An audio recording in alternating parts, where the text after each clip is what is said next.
Na huku maadhimisho hayo yakiendelea katika uwanja wa Nyayo, waathiriwa na familia za waliofariki au kujeruhiwa kwenye maandamano ya Gen Z hawakuwa na sababu ya kusherehekea sikukuu ya Jamhuri hii leo. Waathiriwa hao walijumuika kuelezea masononeko na mahangaiko ambayo wanazidi kupitia, huku serikali ikikosa kuwajibikia dhulma. Na kama anavyoarifu Ben Kirui, familia hizo zinalilia haki na fidia. Sikukuu ya Jamhuri kwa familia za waliofariki au kujeruhiwa kwenye maandamano ya Gen Z iliwaleta pamoja wanaharakati wa haki za binadamu ambao walishinikiza uwajibikaji na fidia kwa waathiriwa. While other Kenyans gather in festivity, we gather in grief.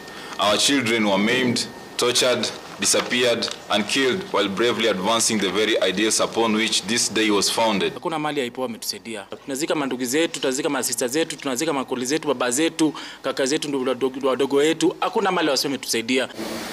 Phoebe Akumu Maina, mamake Kelvin Odhiambo, na Caroline Mutisia, mamake Erickson Chalo Mutisia, wanasema pengo lililoachwa na watoto wao ni jeraha linalozidi kuvuja. Kukula ni shida, presha imenishika na sikukuwa nayo.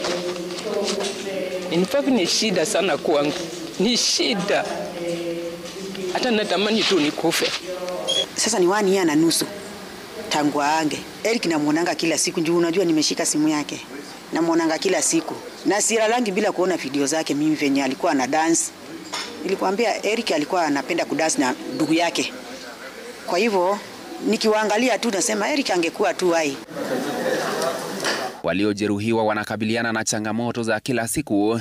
Dennis Kamau Wachira, ambaye alipoteza mguu baada ya kupigwa risasi, anasema imekuwa vigumu kujijenga upya kimaisha. Kutoka niliuzi mguu, sijakuwa nikienda haso venye nilikuwa naenda kwa sababu sina watu wa jua kali. And then kazi inakuanga tu kubahatisha. And then sasa unaona sasa uko na mguu mmoja, hadi unaenda kwa mtu kumuomba kazi and then anakuambia like manze haiwezi. Waathiriwa na familia zao wanasema wataendelea kushinikiza haki. Hata kama justice haiwezi patikana, ng'ang'aneni wale kina Khalid, ng'ang'aneni. At least roho itulie.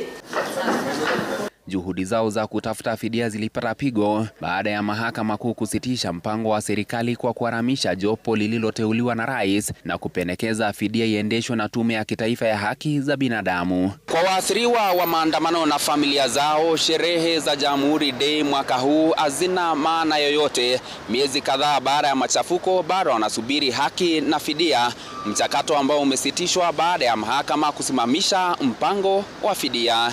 Ben Kirui, runinga ya Citizen, Nairobi.